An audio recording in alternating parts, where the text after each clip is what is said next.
a little bit like the historian, I'd like to begin by looking at some of the numerous examples that we have from other movements and communities that have successfully tackled problems created by technologies and scientific progress. The first and most obvious one is the environmental movement. Not surprisingly, many of you, Rich, Marcy, Alexander, I won't even keep going, come from that environmental movement.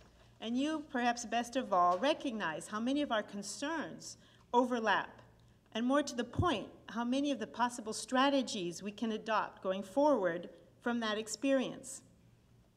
There are many examples of successful advocacy that we can glean from the environmental movement, but I just want to mention one because of its simplicity and its impact.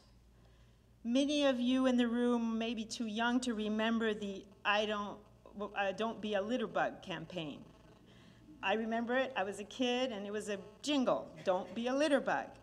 But it is a prime example of how effective a simple collective effort could be. And one has only to travel to Latin America, Central America, parts of Africa, and see the trash in the streets and the rivers to appreciate the impact that this simple collective campaign on social responsibility was able to effect.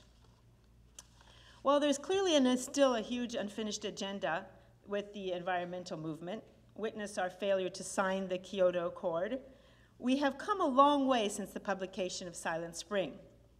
Thanks to the tremendous work of effective advocates, many of whom are in this room, the environmental community can be characterized as having 4 characteristics. 1, it encompasses many diverse organizations. 2, it's organized around well-defined ethical and political views. 3, it addresses many issues similar to ours: biodiversity, sustainability, social justice, just to name a few.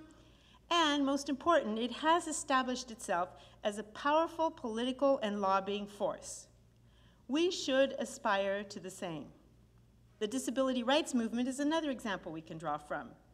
The first and best example of self-help advocacy movement, parents of children with disabilities organized and successfully fought for necessary technological advances and legislation, redefining and literally rebuilding our environment to meet their needs. And today, the lobbying power of such self-help advocacy groups is second to none. The best example is the AIDS community, which has effectively addressed 3 of the issues we have identified as our priorities in our meetings that we had yesterday. They've intervened at the level of science, directing the research and the scientific inquiry to prioritize their needs.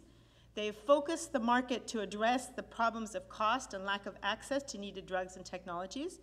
And they have successfully educated the public about their issues, including tackling severe stigma. Finally, closer to home, the reproductive rights and justice communities can point to numerous successes that we can build on. Thanks to the persistent and effective advocacy of groups such as the Reproductive Health Technologies Project, the National Women's Health Project, the Boston Women's Health Collective, we now have medical abortion, emergency contraception, possibly soon a microbicide, technologies and products that we never would have had we depended on market forces or big pharma to develop these products. And the recent defeat of Sister Song, the recent successful defeat of this sex and race selection bill introduced in the Georgia legislature, is an excellent example of the power of working together using a reproductive justice framework. We can also learn from the adoption community, whose adoption guidelines should be applied to the offspring of gamete donors. And actually, we have numerous examples of successes that we can claim ourselves about genetic technologies. Many of us have signed the amicus brief or are part of the legal challenge to the patenting of the myriad genetic test, and we won. And many of us have provided critical testimony before legislative and governmental bodies that has influenced important policies. We heard from Rebecca yesterday about her role on the President's Council of Bioethics. After the cloning of Dolly the sheep, Stuart, Judy, testified before Congress on why we should ban human reproductive cloning. Carmel Slalov was invited to present before the United Nations, and this past June, Rich was asked to testify before Congress on the international governance of human biotechnologies.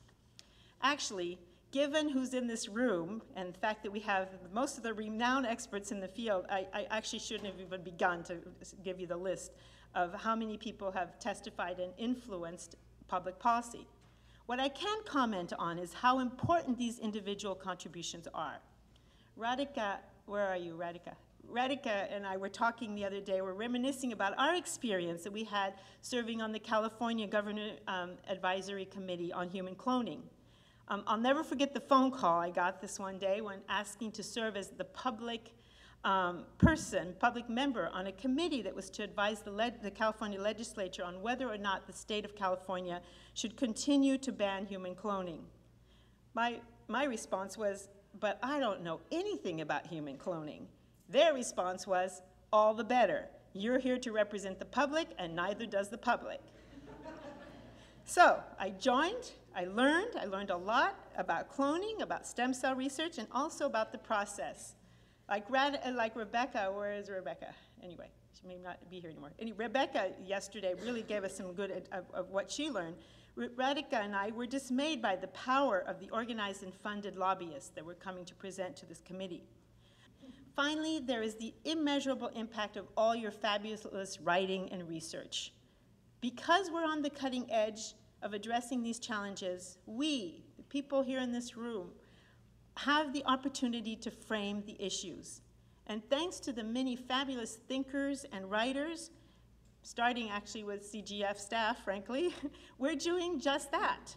And thanks to the contribution of you younger generation writers and researchers, we're actually even beginning to effectively use what Stuart keeps calling for, the use of the myriad new social networking platforms and technologies, web technologies, to educate the public and promote our views. I'm almost done. In closing, I would like to support the recommendation that has been voiced over and over again throughout this meeting, that we think and act more globally. What can be more global than the human future? Moreover, we need to recognize that our actions, or in all too many cases, our inactions, have a global impact. The best example of this being the burgeoning reproductive tourism market. We in the US have a long ways to go before we deserve any moral leadership on these issues. We have failed because of politics to sign onto any of the major international treaties, and banning any technical advance is perceived in our country as a threat to science, or worse yet, a hobbling of our market economy. Evidence our failure to sign the Kyoto Treaty and our government's hesitancy to step in and regulate the oil industry, even in the light of egregious behavior of BP and the devastating consequences of the oil spill. How about the embarrassment of being only one of a handful of countries that don't have a ban against human reproductive cloning? Or our failure to regulate and oversee our $3 billion and growing a year assisted reproductive technology industry? Personally, I reject the argument against regulation that I have heard made several times over the past few days. Some argue that we should not regulate or curtail medical practices, such as ARTs, because it will only force people to go elsewhere to seek the services.